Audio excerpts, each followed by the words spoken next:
고린도후서 12장 7절부터 10절 말씀을 교독하겠습니다. 여러 계시를 받은 것이 지극히 크므로 너무 자만하지 않게 하시려고 내 육체의 가시 곧 사탄의 사자를 주셨으니 이는 나를 쳐서 너무 자만하지 않게 하려 하심이라. 이것이 내게서 떠나가게 하기 위하여 내가 세 번 주께 간구하였더니 나에게 이르시기를 내 은혜가 내게 족하도다. 이는 내 능력이 약한 데서 온전하여 짐이라 하신지라. 그러므로 도리어 크게 기뻐함으로 나의 여러 약한 것들에 대하여 자랑하리니 이는 그리스도의 능력이 내게 머물게 하려 함이라. 그러므로 내가 그리스도를 위하여 자랑하는 것들과 능력과 궁핍과 박해와 공고를 기뻐하느니 이는 내가 약한 그때에 강하리라. 아멘. 할렐루야. 여러분 가시에 찔려본 경험들 있으시죠? 최근에는 이렇게 찔린 적은 없었지만 그 아는 어떤 목사님이 얼마 전에 보리굴비를 먹다가 가시가 딱 걸렸답니다. 그래가지고 그것을 꺼내려고 막 했는데 꺼내지진 않고 오히려 더 들어가고 피만 나고 이래가지고 할 수 없이 이제 병원에 가서 이제 그것을 마취하고 그리고 이제 핀셋으로 나중에 뽑았다. 그런 이야기를 하더라고요. 가시가 걸리면 얼마나 고통스럽습니까? 근데 사람은 누구나 다 가시가 있습니다. 가시 없는 사람은 없습니다. 정신적으로 나에게 아픔을 주는 가시가 있는가 하면 육체적으로 나에게 아픔을 주는 가시도 있습니다. 어떤 사람은 질병의 가시에 찔려서 고통 가운데 있는 사람이 있는가 하면 어떤 사람은 물질 때문에 가난의 가시 때문에 고통당하는 사람도 있습니다. 그런가 하면 인간관계에 있어서 나를 찌르고 아프게 하는 가시 같은 그런 사람도 있습니다. 그래서 가시는 우리를 찌르고 우리를 아프게 하고 때로는 우리를 피 흘리게 만듭니다. 오늘 성경에 보니까 정말 위대한 사도인 바울에게도 오늘 남모르는 가시가 있었다라고 이야기를 합니다. 남의 병은 고쳤지만 자기의 병은 고치지 못하고 신적인 능력을 가지고 수많은 사람에게 치유의 은총을 베풀었지만 자기의 병은 고치지 못하고 오늘 바울은 자기의 이런 아픔을 가시라고 표현하고 있습니다. 그런데 바울은 이 가시를 부정적인 것으로 말하고 있지 않습니다. 우린 가시 생각하면 고통스럽고 이건 부정적이잖아요. 어떻게 해서든 이것을 뺐으면 좋겠다. 이게 가시잖아요. 근데 바울은 이 가시 속에 오히려 하나님의 은혜가 있다라고 이야기를 합니다. 그래서 오늘 설교의 제목은 가시 속에 담긴 은혜입니다. 가시 속에 담긴 은혜. 오늘 말씀을 통해서 바울이 가시를 통해서 받은 은혜가 무엇인가 우리 함께 은혜를 나누겠습니다. 자, 첫 번째 같이 한번 읽겠습니다. 시작. 가시는 우리를 기도하게 합니다. 가시는 우리를 어떻게 해요? 기도하게 한다. 오늘 본문에 보면 사도 바울은 7절, 자, 7절 말씀을 보면 여러 계시를 받은 것이 지극히 크므로 너무 자만하지 않게 하시려고 내 육체의 가시가 육체의 가시다 이렇게 표현하고 있습니다. 곧 사탄의 사자를 내게 주셨으니 그러니까 내 몸에는 육체의 가시가 있다라는 거예요. 그런데 우리가 가시하면 아까 말했듯이 그냥 생선 가시가 걸린 정도 이게 아닙니다. 그냥 그런 것은 병원에 가서 핀셋으로 뽑아내면 되는 거예요. 그 정도의 가시를 말하는 게 아니에요.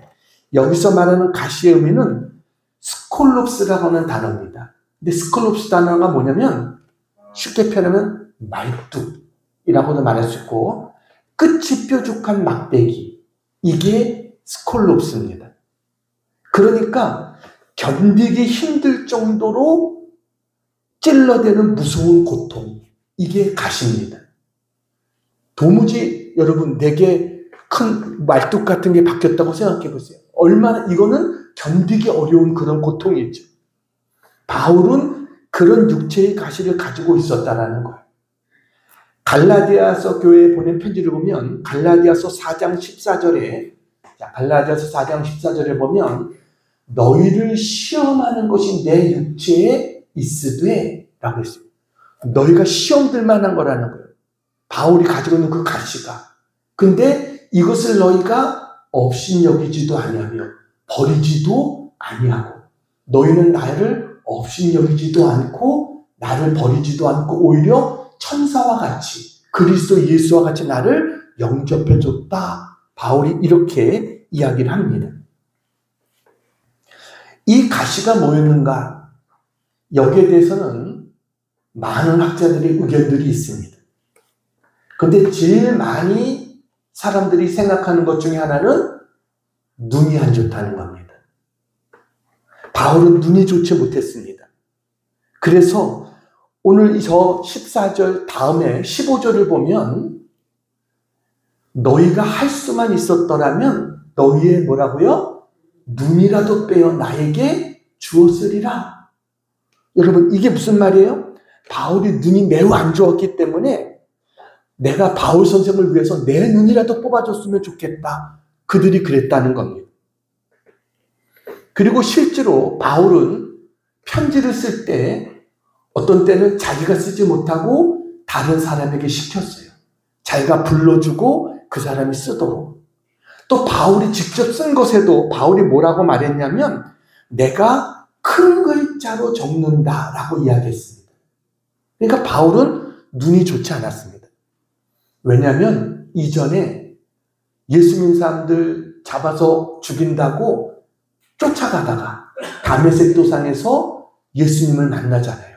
강한 빛을 쬐고 눈이 시력을 잃어버립니다.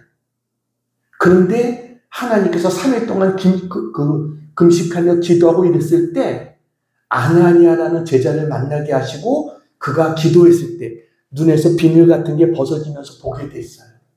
그래서 볼 수는 있게 됐지만 바울은 아마 눈이 좋지 않았다. 이런 생각을 우리가 할 수 있습니다. 그러나 어떤 사람은 바울에게 간질이 있었다라고 말하는 사람도 있고요. 어떤 사람은 바울이 심한 편두통을 앓고 있었다라고 말하는 사람도 있습니다. 그러나 바울이 가시라고 말할 때 이것이 이런 육체적인 가시일 수도 있지만 또 다른 의미에서는 바울을 계속해서 괴롭히는 게 있었습니다. 이것은 유대 율법주의자들입니다. 이들은 바울을 끊임없이 괴롭혔어요. 어떻게든지 바울을 죽이려고 바울을 끊임없이 쫓아다니면서 바울을 괴롭혔던 이들, 이게 바울의 가시일 수도 있다라는 겁니다. 그러니까 가시는 육체의 질병일 수도 있고 사람일 수도 있고. 그럼 바울의 가시가 뭐냐? 정답은 모른답니다. 그러나 뭔가 바울을 괴롭히는 가시가 있었어요. 그게 질병일 수도 있고 사람일 수도 있고 어쩌면 이 두 가지 다일 수도 있고. 우리에게 가시가 한 가지만 괴롭히는 게 아닙니다. 어떤 때는 몇 가지의 가시가 우리를 찌르고 괴롭힐 때도 있는 것. 중요한 것은 가시가 중요한 게 아닙니다. 바울이 육체의 가시를 갖게 됐을 때 이 가시를 어떻게 했느냐, 어떻게 생각하고 어떻게 했느냐, 이게 중요한 거예요. 바울은 어떻게 했느냐? 8절을 봅니다. 8절 같이 한번 읽겠습니다. 시작. 이것이 내게서 떠나가게 하기 위하여 내가 3번 주께 간구하였더니, 바울은 가시가 있었을 때 어떻게 했다는 거예요? 기도했다, 간구했다라는 거예요. 이것이 떠나가게 하기 위해서 몇 번이요? 3번. 그럼 이것은 단순히 숫자적으로 3번 했느냐? 뭐 아침, 점심, 저녁 3번 기도했느냐? 그게 아닙니다. 여기서 말하는 3번이라는 의미는 많다는 그런 의미이기도 하고 또 굉장히 아주 하나님 앞에 그야말로 주님이 40일 금식 기도하듯이 그렇게 목적을 가지고 간절히 하나님 앞에 기도했다. 그런 의미를 갖고 있는 것. 절박한 마음으로 하나님 앞에 작정하며 기도했다. 그런 기도를 3번 했다. 아니 3번 이상 바울이 했을 것입니다. 가시가 우리에게 생기면 우리에게 주시는 은혜가 뭐냐? 이처럼 우리를 기도하게 한다는 것입니다. 그게 가시의 은혜예요.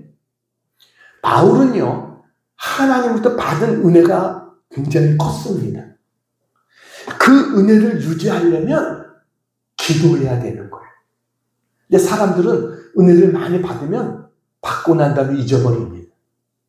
그리고 기도가 멀어집니다. 오히려 은혜가 간구하고 막 은혜를 삼하고 이럴 때는 오히려 기도하는데 주어지면 오히려 그러지 못하는 경우들이 많아요. 근데 우리가 은혜를 유지하기 위해서 하나님 우리에게 주신 은혜가 뭐예요? 가시를 주시는 거예요. 그 가시 때문에 하나님 앞에 또 기도하는 겁니다. 사람이 어려움이 없으면 잘 기도하지 않습니다. 그냥 기도해도 형식적인 기도만 합니다. 이럴 때 우리를 기도하게 만드는 게 뭐냐? 그게 바로 가시다. 그 문제만 생각하면 기도하지 않을 수가 없어요. 그 문제만 생각하면 눈물이 나는 거예요. 이게 우리의 가시거든요. 그래서 우리가 지난 주간까지 새벽기도 때 에스더서를 공부하고 이제 끝났습니다. 에스더를 보세요. 여러분, 에스더가 페르시아에서 살고 있었습니다. 포로로 살고 있었어요. 그런데 유대인들을 마치 눈에 티같이 여겼던 하만이라고 하는 사람이 있었습니다. 하만이 모르드게가 자기에게 절하지 않는다는 이유 때문에 모르드게를 죽여야 되겠다라고 했는데 모르드게가 유대인이라니까 모르드게만 아니라 모든 유대인을 다 죽여야 되겠다. 왕에게 허락을 받아냅니다. 여러분, 그래서 하만은 언제 유대인을 죽일까? 제비를 뽑아요. 그 날짜가 12월 13일입니다. 그 날만 기다리고 있는 거예요. 여러분, 유대인들에게 하만은 죽음의 가시입니다. 그래서 모르드게가 어떻게 합니까? 왕후가 되어진 에스더에게 내가 왕후가 된 것은 이때를 위함이 아니냐. 왕께 나가서 우리를 위해서 구하라. 이렇게 이야기를 해요. 그러자 에스더가 처음에는 왕이 부르지도 않는데 나가면 죽습니다. 근데 왕이 나를 안 부른 지 벌써 한 달이 됐습니다. 이렇게 말했지만 너만 살 수 있다고 생각하지 마라. 너도 똑같이 다 죽을 수밖에 없는 입장이야. 라고 하니까 에스더가 그러면 내가 왕께 나아가겠습니다. 그 대신 나를 위해서 온 유대인들이 모여서 3일 동안 금식하면서 기도해 주십시오. 나도 금식 기도하고 왕 앞에 죽음은 죽으리다 하고 나가겠습니다. 라고 하고 기도합니다. 이스라엘 사람들은 왜 이렇게 기도합니까? 온 백성이 같이 3일을 금식하며 기도하는 이유가 뭐예요? 가시가 있기 때문입니다.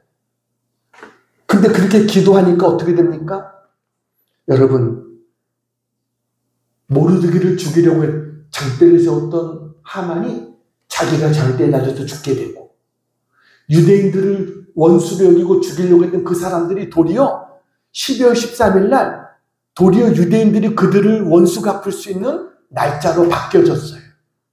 이게 유대인들이 지키는 불임절입니다. 지금까지 그 명절을 그들은 지키고 있습니다. 그래서 가시 같은 하만 존재 때문에 이스라엘 백성은 더 강한 민족이 되고 더 인정받는 민족이 될 수 있었던 겁니다. 가시는요, 우리를 기도하게 만들고 기도를 통해서 하나님의 응답을 경험하고 하나님께 영광을 돌릴 수 있게 하는 것, 이게 가시의 은혜인 줄로 믿습니다.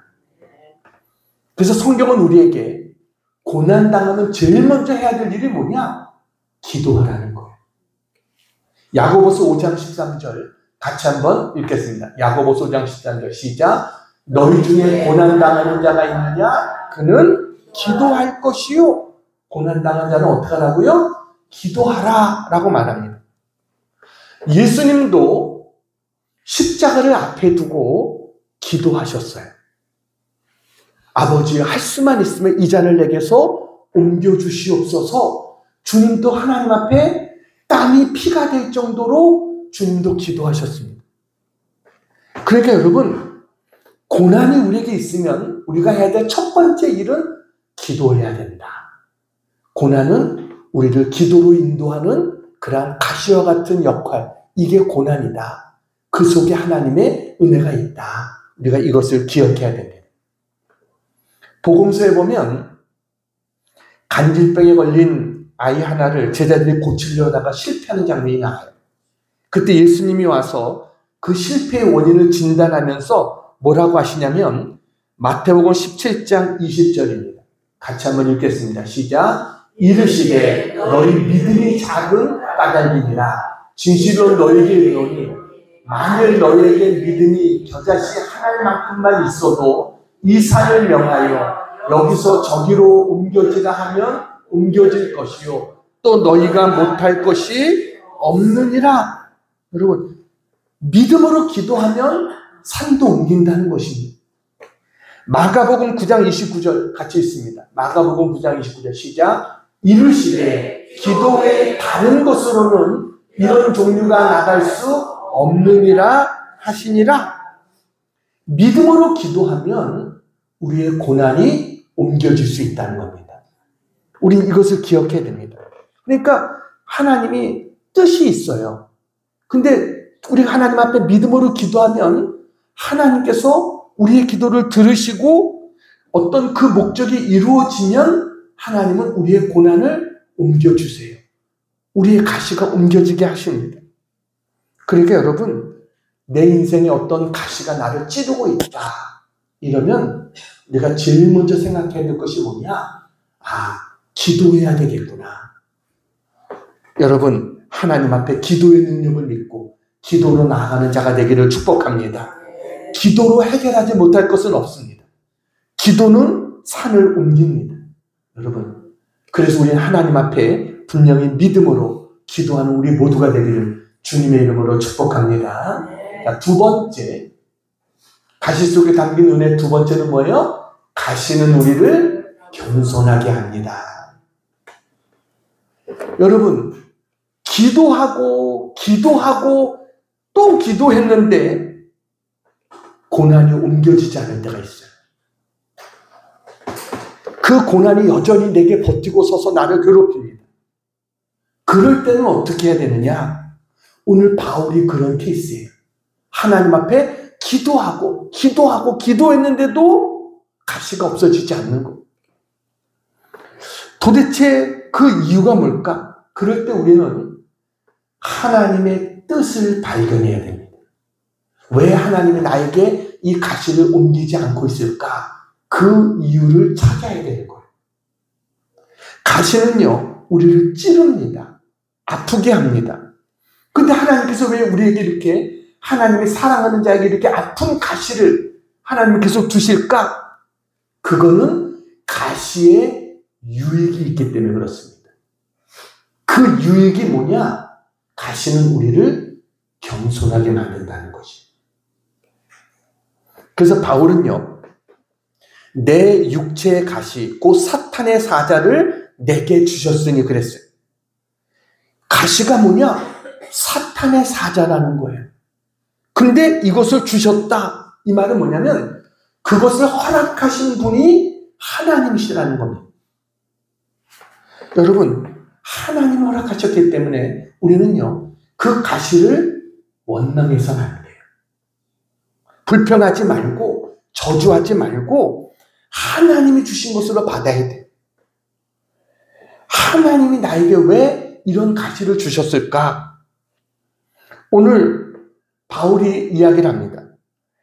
본문 7절에 보면, 자, 7절 한번 봅니다. 내 육체의 가시, 곧 사탄의 사자를 주셨으니 그랬어요. 근데 그 앞에 보면 여러 계시를 받은 것이 지극히 크므로 너무 자만하지 않게 하시려고. 바울이 받은 계시가 너무 크다는 거예요. 그래서 바울이 교만해질 수 있었다는 겁니다. 하나님은 너무 자만해지지 않게 하기 위해서, 겸손하게 만들기 위해서 육체의 가시를 주셨다, 이렇게 이야기합니다. 바울은요, 누구보다 가진 것이 많은 사람입니다. 그래서 누구보다 교만해질 수 있는 사람입니다. 사람은 누구나 자기가 겸손해지기를 원합니다. 그런데 내 마음대로 되는 게 아닙니다. 내가 생각했던 것보다 내가 더 가지게 되고 더 넘치게 되고 이러면요, 누구나 사람은 자기도 모르게 교만에 빠지게 됩니다. 이게 사람입니다. 오늘 바울이요, 얼마나 자랑할 게 많았느냐. 빌립보 교인들에게 편지할 때 이런 얘기를 합니다. 빌립보서 3장 4절부터 6절입니다. 같이 한번 읽겠습니다. 시작. 그러나 나도 육체를 신뢰할 만하며 만일 누구든지 다른 이가 육체를 신뢰할 것이 있는 줄로 생각하면 나는 더욱 그러하리니 나는 8일 만에 할례를 받고 이스라엘 족속이요 베냐민 지파요 히브리인 중에 히브리인이요 율법으로는 바리새인이요 열심으로는 교회를 박해하고 율법의 의로는 흠이 없는 자로다. 바울은요, 태어날 때 8일 만에 할례를 받았습니다. 완전한 이스라엘 사람이라는 거예요. 그런데도 그는 로마 시민권을 갖고 있습니다. 여러분, 그의 아버지로부터 아마 물려받았겠죠. 그러니까 유대인으로서 그는 로마의, 그때 당시 최고의 로마의 시민권까지 있어요. 거기다가 그는 그때 당시에 최고의 학부를 나왔습니다. 모든 사람들이 존경하는 이 가브리엘 문화에서 공부를 했어요. 최고의 실력을 쌓았고 바리새인 중에 바리새인이다. 율법의 의로는 흠이 없다. 이런 사람이 바울이었다는 거예요. 거기다가 바울은요, 육체적으로도 자랑만 했지만 영적으로도 자랑할 것이 많았던 사람이 바울입니다. 아까도 말했잖아요. 바울은 부활하신 예수님을 직접 만난 사람입니다. 이전에는 예수님에 대해서 관심이 없었어요. 그러다가 예수가 이단인 줄 알고 예수 믿는 사람들 잡아 없애려고 하다가 다메섹 도상에서 강한 빛을 쬐고 그때 주님의 음성을 듣게 됩니다. 사울아 사울아 내가 왜 나를 핍박하느냐? 주여 뉘시 오니까 나는 내가 핍박하는 예수라. 그러면서 사명을 받았던 사람이 바울이에요. 아까 7절에도 봤지만 바울은요, 내가 여러 계시를 받은 것이 크다라고 그랬어요. 그는요, 하나님으로부터 직접 계시를 받은 사람입니다. 거기다가 많은 능력을 행했어요. 예수님 외에 바울처럼 많은 능력을 행한 사람이 없습니다. 병든 자에게 손오면 병이 낫고요. 죽었던 유두보라고 하는 청년을 살리고요. 심지어는 바울에게 있는 손수건 같은 것을 사람들이 가져다가 병든 자에게 놨더니 병이 났어요. 이게 바울입니다. 어떻게 보면 예수님이 행했던 모든 기적을 그대로 행했던 이런 사람이 바울입니다. 거기다가 바울은요, 천국까지 가본 사람입니다. 바울이 고린도서 12장 2절부터 4절 같이 한번 읽겠습니다. 2절부터 4절 시작. 내가 그리스도 안에 있는 한 사람을 아노니 그는 14년 전에 셋째 하늘에 이끌려간 자라. 그가 몸 안에 있었는지 몸 밖에 있었는지 나는 모르거니와 하나님은 아시느니라. 내가 이런 사람을 아노니 그가 몸 안에 있었는지 몸 밖에 있었는지 나는 모르거니와 하나님은 아시느니라. 그가 낙원으로 이끌려가서 말로 표현할 수 없는 말을 들었으니 사람이 가히 이르지 못할 말이로다. 바울이요, 내가 그리스도 안에 있는 한 사람을 안다. 그게 누굴까요? 자기였습니다. 다른 사람 이야기하는 것 같지만 자기 이야기를 하고 있는 거예요. 내가 셋째 하늘까지 올라갔다는 거예요. 유대인들은 하늘을 셋째 하늘로 봅니다. 첫째 하늘은 우리가 보는 이 새들이 날아다니고 구름 있는 이 하늘, 이것을 말해요. 둘째 하늘은 어떤 사람들은 우주라고 하기도 하고, 유대인들은 그것을 물이 있는 어떤 궁창, 이런 곳으로 이야기를 합니다. 셋째 하늘은 하나님과 천사가 있는 그곳이 바로 셋째 하늘이라는 거예요. 거기까지 바울이 가서 말로 표현할 수 없는 그런 경험을 바울이 가졌다는 거예요. 여러분, 이런 체험을 했으면 가만히 있을 수 있을까요? 이런 체험하고서 내가 이 중에 하나만 체험했어도 빨리 날만 밝아라. 내가 가서 어떻게든 이것을 빨리 내가 이야기해야 되겠다. 그러지 않겠어요? 근데 바울은 14년 전에 이것을 경험한 것을 이제 이야기합니다. 14년 전. 이것도 자랑하고 싶어서 이야기하는 게 아니라 어쩔 수 없이 성도들을 위해서 어쩔 수 없이 자기의 간증을 이야기하는 거예요. 문제 있는 사람들이 어떤 사람들인지 아십니까? 문제 있는 사람들은 내가 뭘 봤다, 내가 못 들었다, 문제 있는 사람들입니다. 바울은요, 이것을 체험하고서도 14년 동안 입도 뻥끗 안 했고, 그것도 자기 이름을 넣지 않고 내가 어떤 사람 아는데 이렇게 이야기한 게 바울입니다. 근데 어떤 사람들은 뭘 봤다는 거예요. 뭘 들었다는 거예요. 이게 다 얼마나 교만하고 잘못된 것들이에요.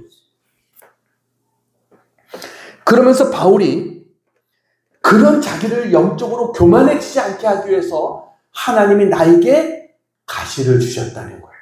육체의 가시를. 그러니까 바울이 교만해지지 않게 하기 위한 하나님의 방법이 뭐였느냐? 그게 바로 가시입니다.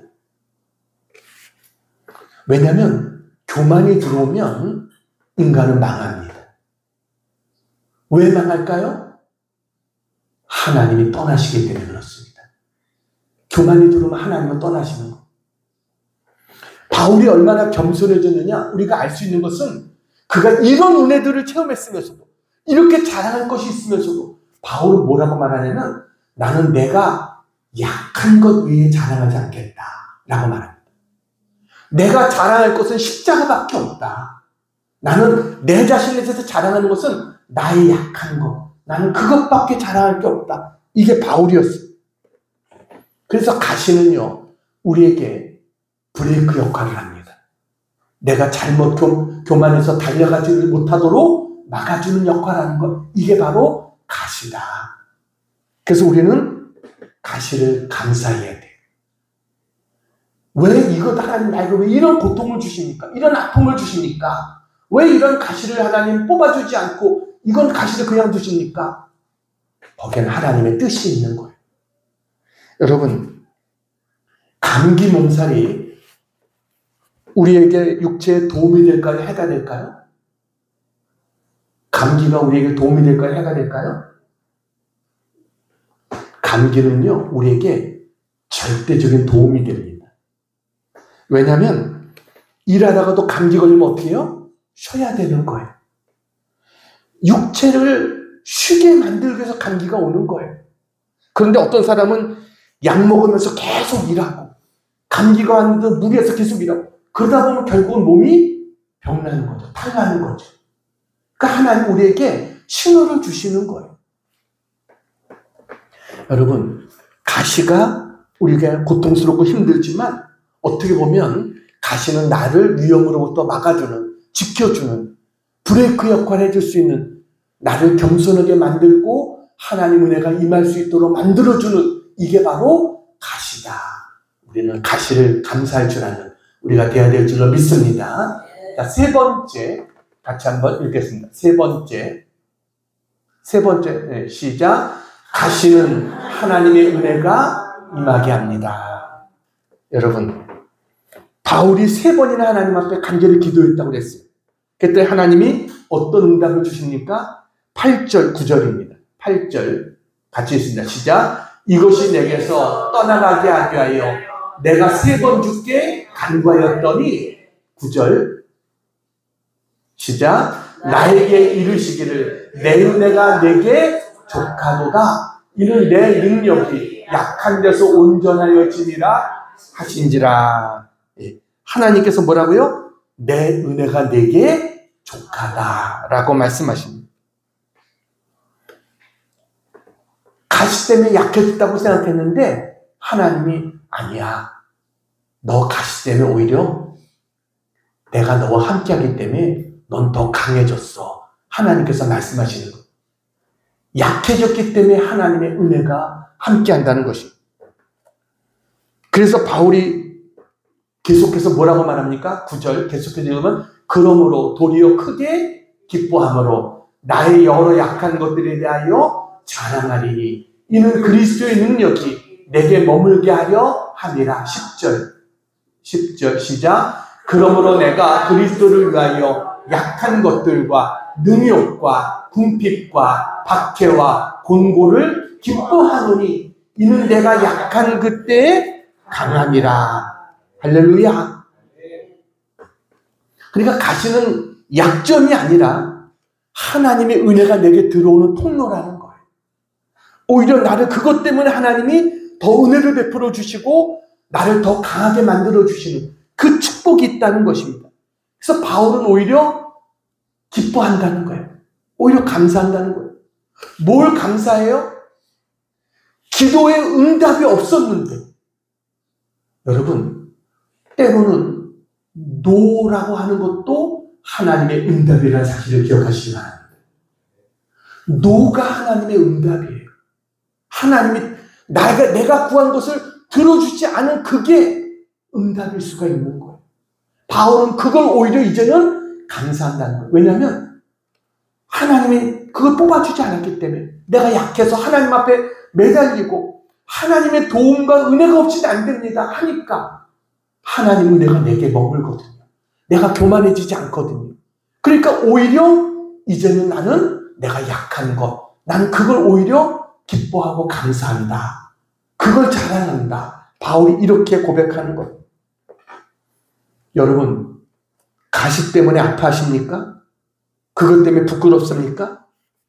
하나님 앞에 믿음으로 가지고 나가시기를 바랍니다. 기도해야 돼요. 기도하다 보면 하나님이 뽑아주시든지 겸손해지면 가시는 사라지는 경우가 대부분입니다. 뽑아주시든지 아니고 그대로 주시면 이유가 있는 거예요. 그 이유는 뭐냐? 내게 더 유익하기 때문에 하나님이 내게 그걸 주신 것이다. 이것을 깨닫고 하나님 앞에 감사하고 믿음으로 나가면 하나님이 그런 우리를 들어서 더 크게 쓰시는 하나님의 은혜가 있는 줄로 믿습니다. 우리는 절대로 가시 때문에 망하지 않습니다. 하나님은 언제나 약한 사람을 쓰셨습니다. 여러분, 모세가 내가 힘이 있다. 바로의 궁중에서 40년 동안 교육받고 공주의 아들이고 내가 뭘 할 수 있다 할 때는 하나님 안 쓰셨어요. 광야에서 양치면서 40년 동안 양치기로 이제 나는 아무것도 할 수 없다고 하나님이 가라 그러는데도 하나님 저는 입술이 둔한 사람이라고 보낼 만한 사람 보내달라고 할 때도 하나님 뭐예요? 그런 80 먹은 모세를 쓰신 거예요. 여러분, 하나님은 강한 에서를 쓴 게 아니라 약한 야곱을 쓰셨습니다. 하나님은 막내였던 다윗을 쓰셨어요. 하나님은 예수님이 제자로 부른 자들은 대단한 자들이 아닙니다. 그냥 물고기 잡던 어부, 세금 걷던 사람들, 그냥 그런 사람 들어서 주님은 쓰셨던 거예요. 세상에서도 마찬가지입니다. 베토벤이 여러분 귀머리가 됐잖아요. 근데 그거 아십니까? 베토벤의 위대한 곡들은 대부분 귀가 멀었을 때 작곡한 곡들입니다. 1번부터 9번 교향곡까지가 귀가 안 들릴 때 만들었던 곡이에요. 그 중에 우리가 아는 빠바바밤 하는 그 곡도 거기에서 만든 거예요. 귀가 안 들릴 때. 미국의 대통령 루즈벨트, 그는 소아마비였습니다. 그렇지만 그는 미국의 어느 대통령보다도 오랫동안 일했던 대통령이 됐어요. 사선을 했어요. 몸은 소아마비였지만 여러분 우리나라의 목회자들 유명한 분들 보세요. 대부분 육체에 가시가 있었습니다. 많은 질병들이 있었어요. 하영조 목사님 6번의 암수술을 받았잖아요. 그게 하영조 목사님이십니다. 여러분 기억하세요. 하나님의 사람들은 약점 때문에 망하지 않습니다. 하나님은 약점이 있다고 우리 버리시지 않습니다. 오히려 약한 자를 들어서 강한 자를 부끄럽게 하시는 능력이 하나님이신 것을 믿으시기 바랍니다. 고난은 우리에게 아프게 다가오지만 좋은 것을 죽어가는 게 고난입니다. 사람들은요, 뭘 원합니까? 물질이 축복을 받기를 원하고, 명예가 찾아오기를 원하고, 인기가 찾아오기를 원해요. 여러분, 그런 거 원하지 않습니까? 물질, 명예, 인기. 이것이 좋은 것이라고 생각해요. 근데 여러분, 이게 오면은 오히려 좋은 것들을 빼앗아갈 때가 많습니다. 인격의 아름다움이 파괴되고요. 훌륭한 신앙도 잃어버리게 되고 그런 경우들이 더 많습니다.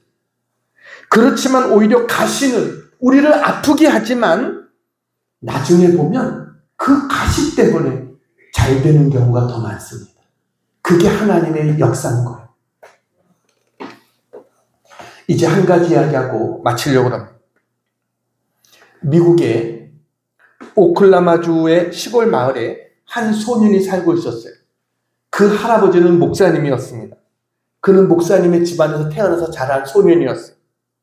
어려서부터 늘 교회에 다녔습니다. 근데 중학생이 되고 사춘기가 되면서 그는 동성 남자들을 좋아하게 됐어요.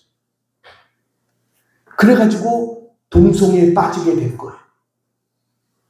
후에 그가 오클라마 크리스찬 대학교에 입학했지만 대학에서도 비밀리에 동성 친구를 만나게 된 거예요.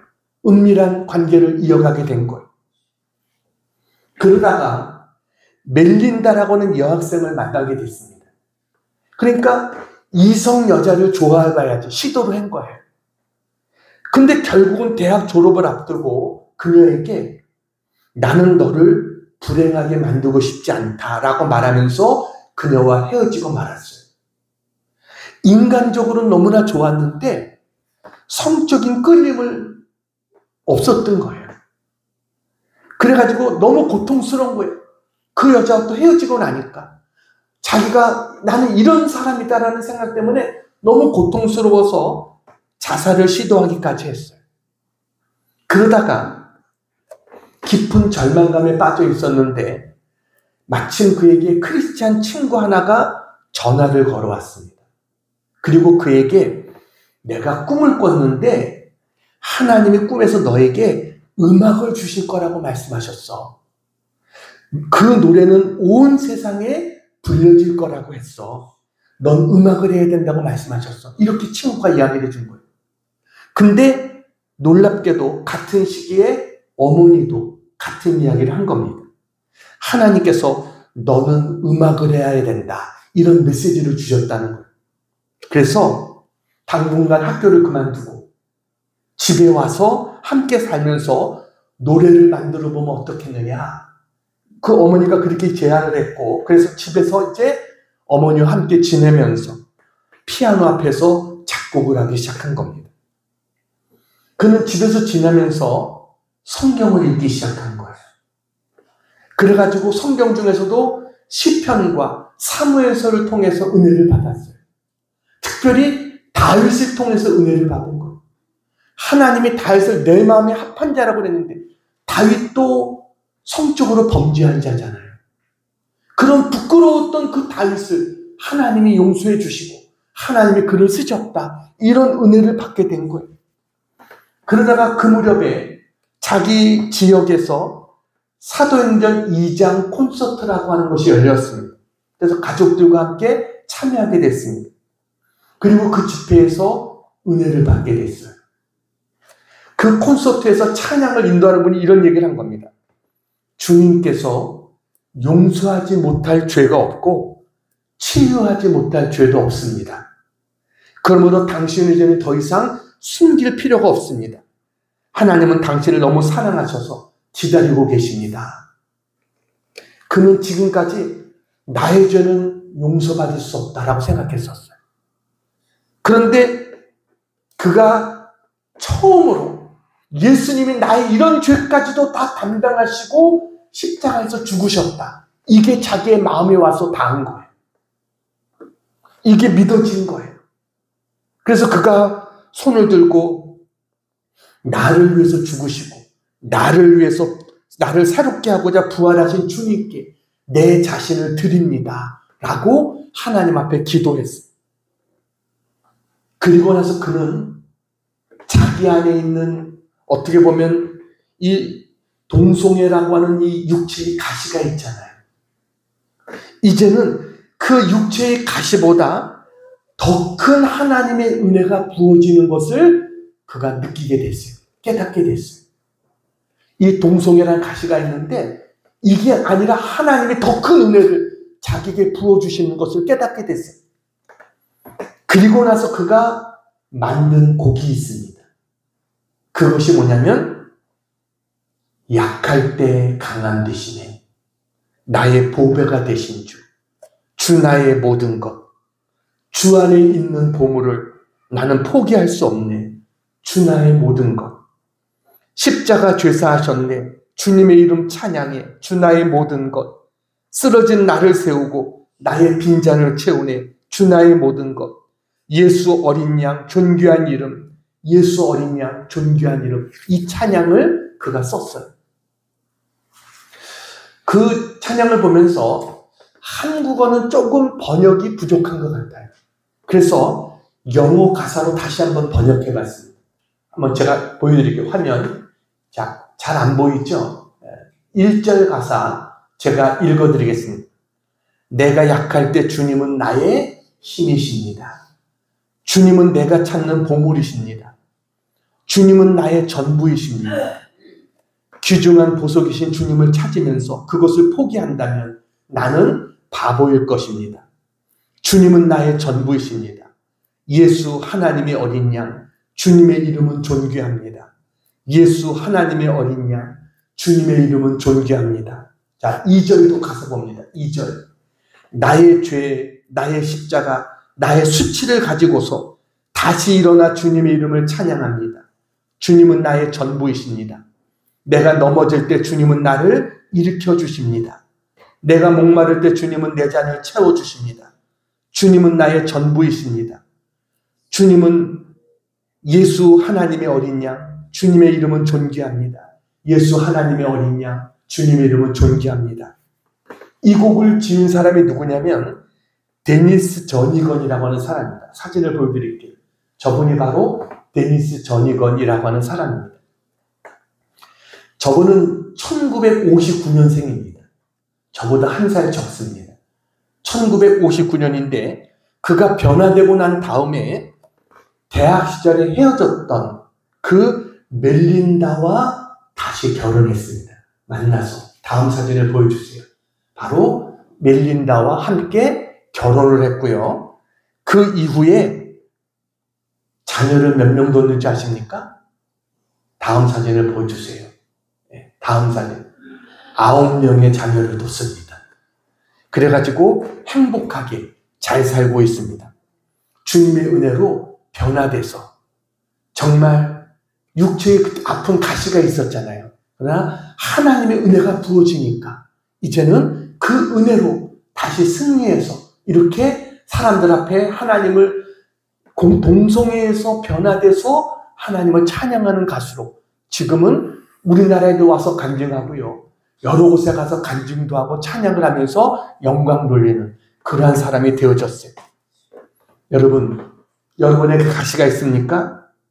그 가시를 원망하지 말고 그 가시를 통해서 하나님을 붙드시기를 바랍니다.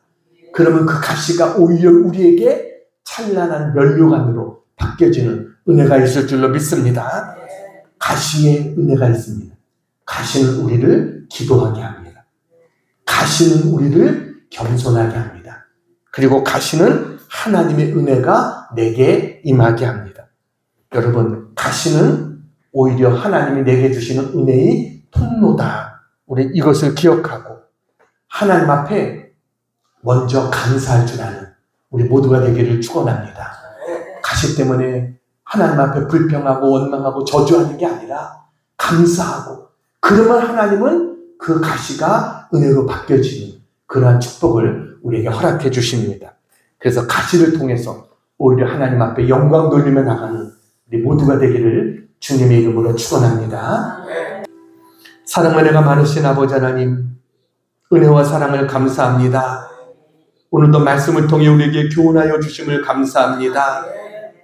하나님 말씀을 통해 깨닫게 하시고 하나님 은혜 가운데 하나님이 기뻐하시는 길을 걸어갈 수 있는 저희들이 다 되게 해 주시옵소서. 하나님, 육체의 가시가 결코 불행이 아니라 하나님의 은혜로 인도해 주는 통로인 줄로 믿습니다. 하나님의 능력을 얻는 수단인 것을 믿습니다. 하나님, 먼저 감사할 수 있게 해 주시옵소서. 가시를 통해 하나님의 은혜를 체험하는 우리 모든 성도들이 되게 해 주시옵소서. 이 가시가 오히려 하나님의 축복이었다고 감사할 수 있는 성도들이 다 되게 해 주시옵소서. 약함 속에서 강함 되시는 주님의 능력을 오늘도 경험하게 해 주시옵소서. 여러분, 이 시간 여러분 연약한 곳이 있다고 한다면 믿음으로 거기에 손 얹고 기도하시기를 바랍니다. 주님의 손으로 함께 해 주실 줄 믿습니다. 그런 것이 없는 분들은 가슴에, 우리의 마음을 위해서 우리의 가슴에 손 얹고 한번 기도하겠습니다. 사랑하는 아버지 하나님, 이 시간 우리의 연약한 곳에 손을 댔습니다. 주님, 이 시간 우리를 만져 주시옵소서. 성령님의 능력을 믿습니다. 기름 부어 주시옵소서. 치료의 강선을 비춰 주시옵소서. 하나님은 여호와 라파의 치료의 하나님이심을 믿습니다. 저들을 강건케 하시고 새롭게 회복시켜 주시옵소서. 마음이 연약한 성도들도 있습니다. 마음의 평안을 주시고 강하고 담대하게 하여 주시옵소서. 기쁨을 주시옵소서. 하나님의 은혜로 날마다 감사하며 승리하며 나가는 저희들이 다 되게 도와주시옵소서.